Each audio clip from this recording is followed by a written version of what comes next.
Hello everyone, welcome to my YouTube channel English literature zone. आज की video में हम लोग वीएस न्योपाल के बारे में पढ़ेंगे। तो वीडियो शुरू करते हैं। वीडियो जो है काफ़ी इजी लैंग्वेज में होगा और वीडियो के थ्रू अगर आपका हेल्प होता है, वीडियो आपके सिलेबस का है, तो प्लीज़ आप लोग वीडियो को लाइक कीजिएगा, चैनल को सब्सक्राइब कीजिएगा और कमेंट करके बताइएगा वीडियो कैसा लगा। तो वीडियो शुरू करते हैं। Sir Vidyadhar Suraj Prasad न्योपाल, commonly known as VS न्योपाल, जो कि जाने जाते हैं वीएस न्योपाल के नाम से, is one of the most prominent author, मतलब काफ़ी प्रमुख फेमस ऑथर हैं, novelist, essayist, editor and writer of the, और राइटर हैं of the 20th and 21st century, दोनों के हैं, क्योंकि ये 20th सेंचुरी में तो लिखे ही थे। 20th सेंचुरी मतलब 1900 से लेके 1999 तक तो लिखे थे, लेकिन ये मतलब 2000 के बाद भी कुछ बुक अपना पब्लिश करवाए हुए हैं। ठीक है, 2010 तक लगभग इनका बुक पब्लिश्ड हुआ है। तो ये इसलिए 20 और 21st सेंचुरी दोनों के ऑथर थे। He was also known as, वो जाने जाते हैं as a cosmopolitan writer, cosmopolitan writer के रूप में जाने जाते हैं, जो कि अलग अलग धर्मों, अलग अलग नगर, शहर, इन सब के बारे में लिखते थे। हु रोट ओवर 30 बुक्स, जो कि लगभग 30 बुक्स लिख रखे हैं। ही हैज़ रिटन बोथ, दोनों लिख रखे हैं, fiction and non fiction genre, non fiction और फिक्शन दोनों शैली में लिख रखे हैं। In his 50 years of journey as a writer, अपने 50 साल के जर्नी एज ए राइटर में, अपने 50 साल का जो उनका करियर रहा है एज ए राइटर, उसमें दोनों तरह का लिख रखे हैं, फिक्शन और नॉन फिक्शन। फिर है आगे, Naipaul was famous for his comic novels. Naipaul जो है अपने कॉमिक नॉवेल्स के लिए ज़्यादा फेमस है। सेट इन ट्रिनिडेड, जो कि कहाँ जिसकी सेटिंग होती थी, ट्रिनिडेड में होती थी। नायपोल वॉज बॉर्न इन हिंदू ब्राह्मण फैमिली, इनका जो जन्म हुआ था नायपोल का हिंदू ब्राह्मण फैमिली में हुआ था ऑन 17th अगस्त 1932 में, इन ट्रिनिडेड एंड टोबागो, ट्रिनिडेड और टोबागो में हुआ था। ट्रिनिडेड में उनका जन्म हुआ था, लेकिन जब भी हम इस जगह का नाम लेते हैं तो ट्रिनिडेड और एंड टोबागो एक साथ ही लेते हैं। नायपोल्स फादर, नायपोल के जो पिता थे, Shiv Prasad Naipaul, was an English language journalist, English language के जर्नलिस्ट थे। एंड हिज मदर, और उनकी मदर जो है Draupadi, was a house wife, एक हाउस वाइफ थी। He studied in the Queen's Royal College, Queen's Royal College में पढ़े। एंड अर्बन कॉस्मोपॉलिटन, एक शहरी कॉस्मोपॉलिटन यानी महानगरीय, यानी जहाँ पे अलग अलग जगह से आए हुए बच्चे पढ़ रहे थे। हाई परफॉर्मिंग स्कूल, मतलब काफ़ी फेमस और काफ़ी अच्छा स्कूल था। बिफोर ही टर्न 17, लेकिन जैसे ही वो 17 के होने से पहले, he won a Trinidad government scholarship, उनको एक ट्रिनिडेड गवर्नमेंट स्कॉलरशिप मिला टू स्टडी अब्रॉड, अब्रॉड में पढ़ने के लिए, विदेश में पढ़ने के लिए। ही गो टू ऑक्सफोर्ड गए to do a degree in English, ताकि वो इंग्लिश में डिग्री ले सके। But he was not particularly happy, लेकिन वहाँ वो विशेष रूप से कुछ ज़्यादा खुश नहीं थे, वहाँ देर जहाँ पे वो डिग्री लेने ऑक्सफोर्ड गए थे। He wrote his first novel, वो अपना पहला नॉवेल लिखे, the mystic Mysore, published in 1957। इसको किसका पब्लिश किया गया? 1957 में पब्लिश किया गया। तो जो पहला उनका नॉवेल था द मिस्टिक मैसूर था। सेट इन ट्रिनिडेड, इनकी जिसकी की सेटिंग ट्रिनिडेड में रखी गई थी, मतलब दिखाया गया था जो घटना थी इस नॉवेल की, उसकी सेटिंग ट्रिनिडेड में थी।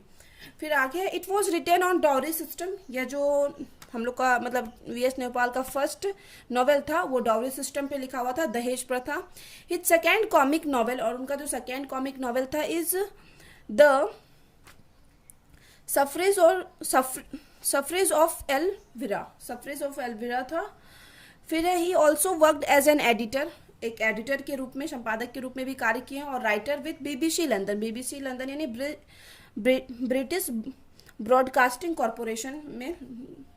ब्रिटिश ब्रॉडकास्टिंग कॉरपोरेशन लंदन में भी काम किया एज ए जर्नलिस्ट और editor.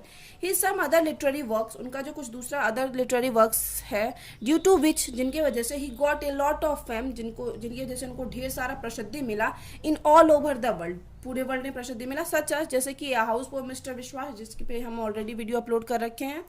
A bend in the river, फिर है Miguel Street, India, an area of darkness in a free state, half a time, magic seats, a way in the world, the middle passage and so on. और भी ढेर सारा है.